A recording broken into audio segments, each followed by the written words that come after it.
Boa noite, irmãos. Que a paz de Jesus esteja com todos nós. Antes de iniciarmos a nossa conversa, eu quero deixar um aviso, um recadinho sobre a palestra do Hélio Ribeiro, que vai acontecer aqui na nossa Casa Espírita, dia 19. Não é nessa sexta-feira, é na sexta-feira que vem. Ele vai trabalhar o tema Superando a Ansiedade. E a palestra dele vai acontecer no mesmo horário que acontecem as palestras da quarta-feira, às 20 horas. Todos estão convidados. Vamos orar. Então nós, acalmando a nossa mente, elevamos os nossos pensamentos a Deus, a Jesus, aos amigos espirituais aqui presentes,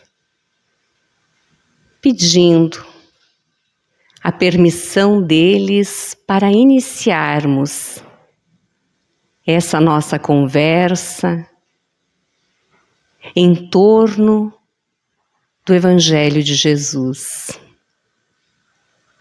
Que possam os fluidos do plano espiritual superior derramarem-se sobre cada um de nós e que nós possamos, absorvendo essas essências do bem, essas energias salutares, revitalizarmos a nossa matéria orgânica e ampliarmos no nosso campo íntimo o fortalecimento da nossa fé com relação à vida. Que estes momentos de conluio com o plano maior nutram a nossa alma e trabalhem em cada um de nós, alimentando um pouco mais a nossa alegria de viver. Que Jesus seja conosco. É o que pedimos e é pelo que já agradecemos.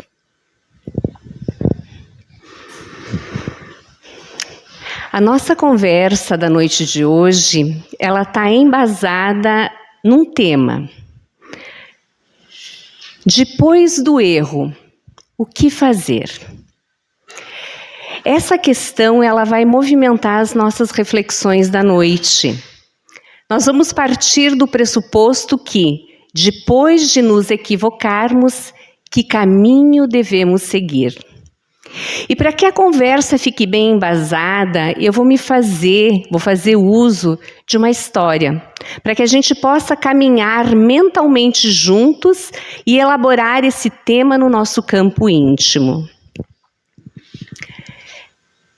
Ela era uma jovem, muito jovem, e enamorou-se de um rapaz que também era muito jovem. Ela acreditava que eles tinham o afeto do coração realmente fortalecido. E acreditando que se amavam, ela acabou engravidando.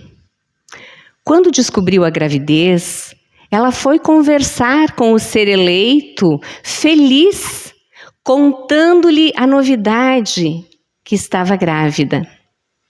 Porém, ela teve uma surpresa. Ele, aos berros, disse que ele não tinha idade para ser pai e que ele não tinha projetado essa paternidade, que esse era um problema dela. E foi embora da vida da jovem. E ela ficou completamente desamparada. Não sabia o que fazer. Não sabia a quem recorrer. E então buscou a família. E contou aos pais o que havia acontecido. E acreditando que receberia da família o alento, o consolo, o cuidado, relatou a eles que estava, sim, gestante. E os pais enlouqueceram. Eles eram de uma família conhecida.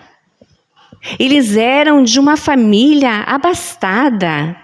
Aquela criança, naquele momento, ela agora iria iniciar os seus estudos. Aquilo era um despropósito, os pais disseram. E então, num ato impensado, eles obrigaram a jovem a abortar. Dias depois, ela foi conduzida pelos próprios pais a uma clínica clandestina e realizou o aborto. A família acreditava que havia resolvido o problema, porém, o problema começava agora.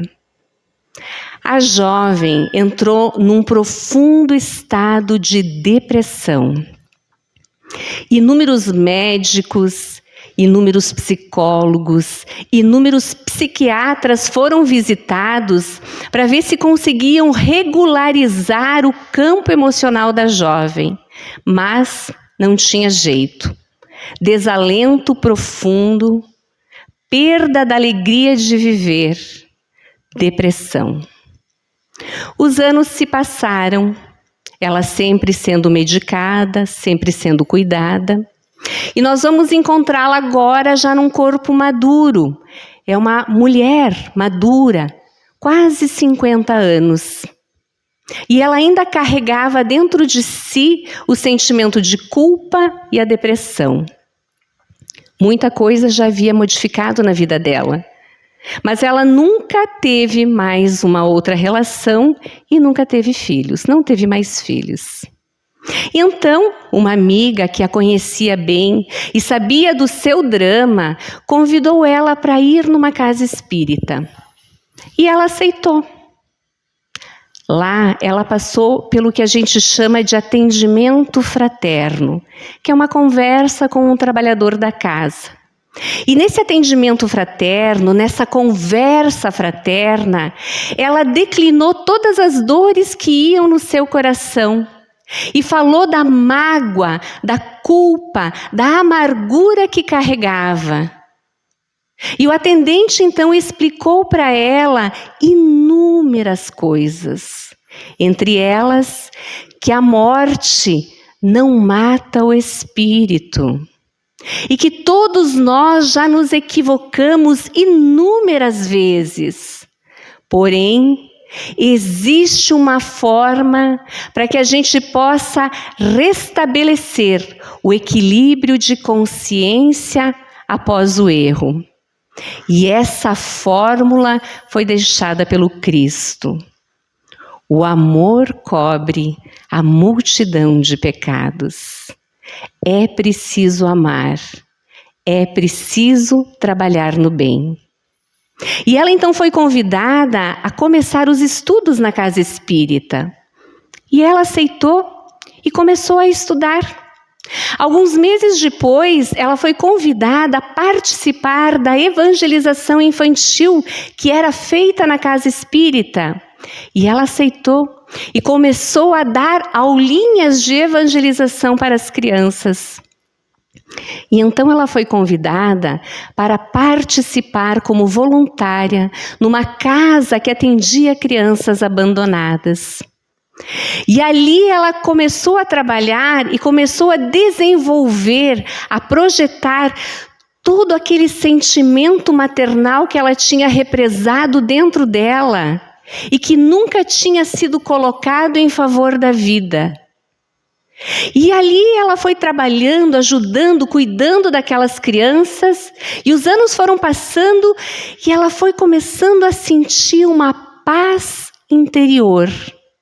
Às vezes ela até sentia felicidade. Ela ficou muito conhecida na comunidade que ela trabalhava, que ela atuava, porque ela estava sempre de portas abertas, recebendo quem quer que fosse ou que necessitasse do seu auxílio. Certa noite, bateram à sua porta. Lá fora, caía uma tempestade violenta. Ela foi atendeu, e quando ela abriu a porta, ela viu que tinha uma mãezinha toda encharcada, carregando um bebezinho de colo, completamente molhado. E ao lado da mãezinha, uma criança segurava em cada perna da mãe. 3 crianças e uma mãe em desespero. Ela traz eles para dentro do lar, tira aquelas roupas molhadas, dá-lhes roupinhas secas, alimenta-os. E percebe que o pequenininho, o bebezinho de colo, não respirava bem. Parecia que não estava nada bem de saúde. E ela tinha um amigo muito querido que a auxiliava nos trabalhos de atendimento às pessoas mais necessitadas. E ela liga e pede para que ele, amigo, médico, vá até a casa dela para verificar o estado de saúde do pequeno. Ele vai, porém, o estado era muito grave. E naquela mesma noite, o pequenininho desencarna em seus braços. No dia seguinte, ela auxilia a mãe nas despedidas do filhinho e também organiza essa família para que eles possam ter um lar, para que as crianças possam ir para uma creche, para que a mãezinha tenha um trabalho digno, que ela possa sustentar a sua família. E ela passa a ser a tia do coração daqueles corações tão sofridos. O tempo passa. E nós vamos encontrar essa mulher, já idosa, num leito de hospital. Já se passaram 80 janeiros. E ela chega no momento de despedir-se da vida orgânica. Não tinha família consanguínea, mas no quarto do hospital haviam inúmeras pessoas que ali oravam por elas. Companheiros espíritas, aqueles corações que muito dela haviam recebido e que eram-lhe gratos por tudo que ela havia realizado em suas vidas. Eles oravam por ela. E ela começou a perceber que o despreendimento da matéria começava a acontecer. A morte orgânica iria se dar. E ela começa a perceber essa nuance que geralmente ocorre quando a gente vai desencarnar. A gente percebe o plano físico e começa a perceber também o plano espiritual. E quando ela olha para o lado, que seria a parede do quarto hospitalar em que ela se encontrava, ela percebe que saem daquelas paredes figuras meio monstruosas, meio tortas, e que acusavam-na de assassina. Assassina! E ela tem um susto, tem um choque. E naturalmente é remetida mentalmente para aquele dia em que muito jovem fora conduzida àquela clínica de aborto e havia tirado o próprio filho. Um sentimento de culpa assoma em sua alma, mas ela lembra de Jesus e ora. Começa a orar pedindo auxílio ao Divino Cordeiro. E de repente ela vê descer de planos mais elevados um espírito luminoso, um jovem. Ele se aproxima, olha para aquelas entidades que àquela altura já gritavam impropérios e diz: ninguém toca nessa mulher. Aproxima-se dela e vagarosamente a retira do corpo. Ela olha para ele, mas ela não consegue saber quem é. E ele então, percebendo, diz: não lembras de mim? E ela sinaliza que não. E ele diz: eu sou aquele bebezinho que desencarnou em seus braços. Vem comigo, que hoje eu vou te levar para um lugar melhor. O que fazer depois do erro?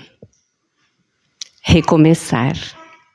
Porque só o amor cobre a multidão de erros que nós trazemos de todas as nossas experiências passadas e dessa nossa experiência atual.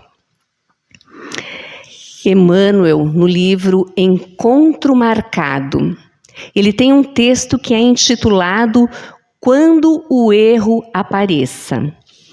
Eu vou ler parte do texto de Emmanuel para que a gente possa definir junto com ele, sob a perspectiva dele, quais são os passos que ele nos orienta para que a gente organize-se depois de nos equivocarmos. Diz Emmanuel a certa altura: quando o erro apareça em nossa área de ação, recordemos o motorista diligente que se atira a conserto e não a queixume ante o carro enguiçado. E estabeleçamos primeiramente a pausa da revisão. Aceitemo-nos tais quais somos, fracos, imperfeitos, rebeldes ou reincidentes no mal. Fitemo-nos no espelho da razão pura. Raciocinemos. Observemos os pontos vulneráveis em torno dos quais as nossas faltas reaparecem. Verifiquemos claramente em nós aquilo que desaprovamos nos outros. Nenhuma tentativa de evasão pela tangente do desculpismo. Anotemos as nossas necessidades morais sem esperar que alguém nolas aponte e lancemo-nos à obra restaurativa. Corrigir-nos sinceramente e recomeçar o trabalho de autorreeducação tantas vezes quanto se fizerem precisas.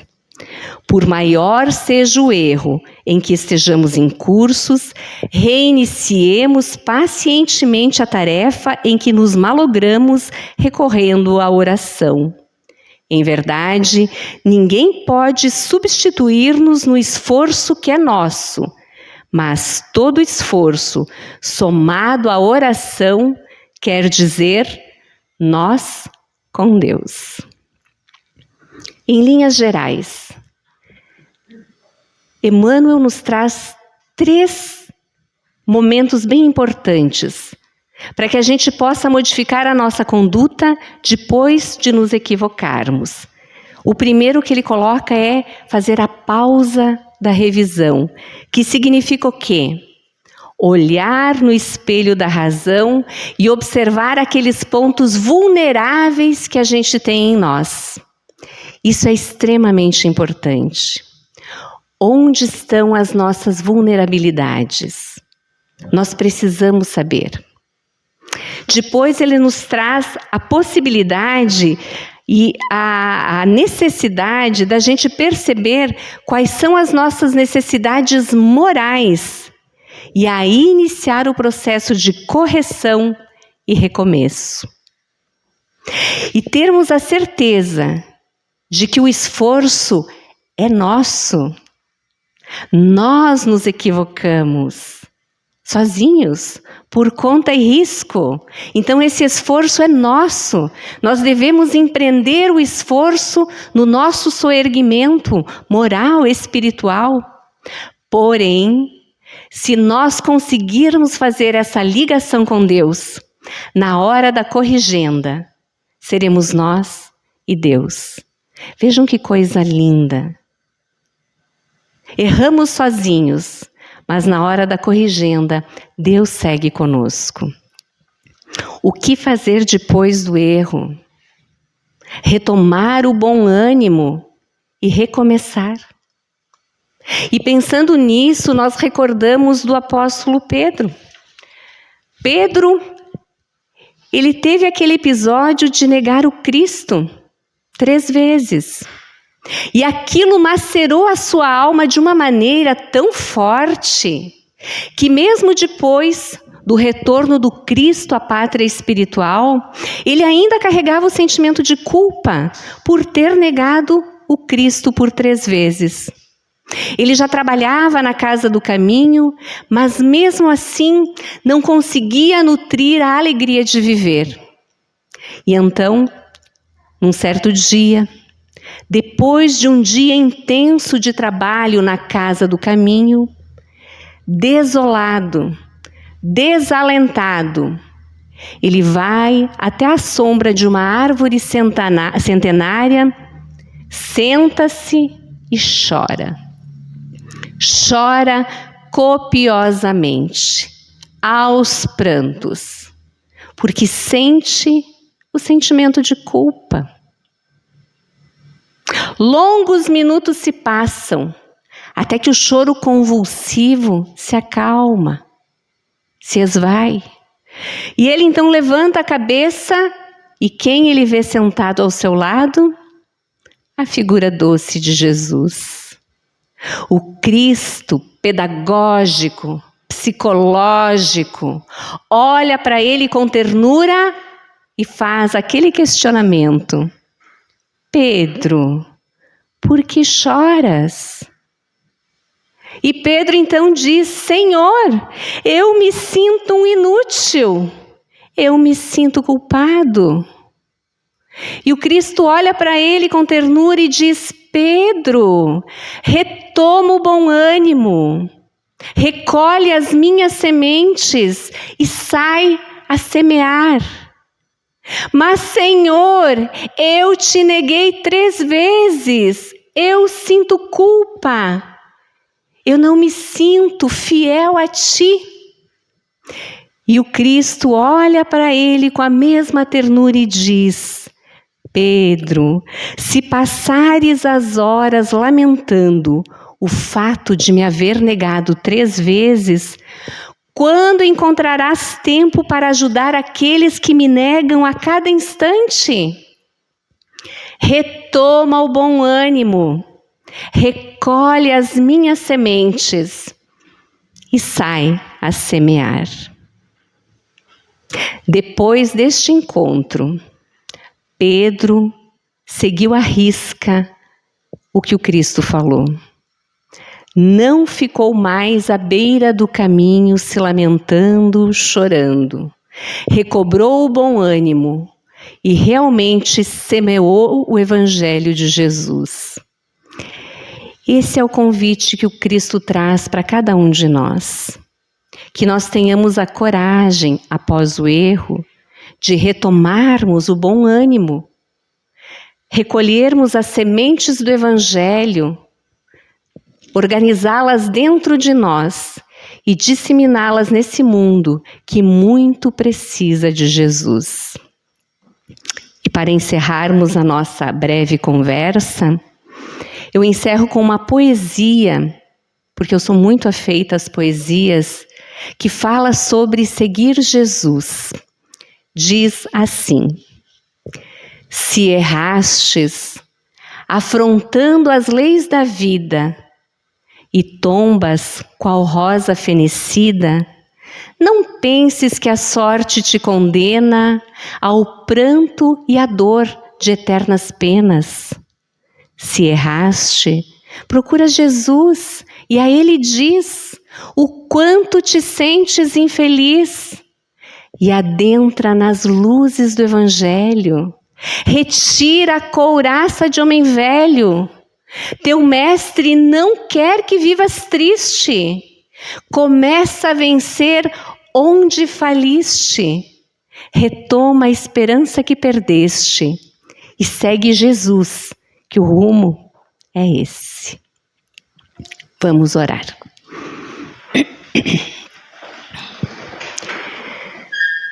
Envolvidos nessas vibrações de paz, de harmonia, de equilíbrio, nós nos colocamos aos pés do Cristo, pedindo a Ele, que é o amigo incondicional de nossas vidas, que possa fornecer a cada um de nós todo o cabedal de recursos de paz, de harmonia, de equilíbrio, de saúde orgânica que estejamos necessitando. Que possamos, recebendo esses eflúvios de amor, encontrar no nosso campo íntimo as disposições para o serviço no bem. Que tenhamos a coragem, a vitalidade e a galhardia para sermos hoje melhores do que fomos ontem e para que amanhã possamos ser melhores do que fomos hoje. Que possam os bons amigos nos conduzirem sempre por caminhos bons e que, se porventura os desafios surgirem à nossa frente, nós tenhamos o amparo dos amigos espirituais para que possamos evitar os erros, mas em não conseguindo evitá-los, possamos ter a coragem de nos reerguermos e saná-los. Que possam os mensageiros do bem levar essas boas vibrações a todos os locais de pranto e dor. Que sejam envolvidos nas vibrações do amor crístico aqueles que sofrem e aqueles que causam sofrimentos no mundo. Que o olhar piedoso e amoroso do Cordeiro possa estabelecer uma conexão firme junto a esses corações e que todos busquem caminhar por uma nova estrada, pela estrada do bem. Que os nossos seres queridos, nossos amores, que já se encontram no plano espiritual, recebam a nossa lembrança através do abraço mental que lhes devotamos e que possam seguir nas suas caminhadas, serenos, tranquilos e seguros. Por tudo que temos, nós te agradecemos, Senhor, e te pedimos que a tua paz, que a tua luz seja conosco, hoje, amanhã e sempre. Que assim seja.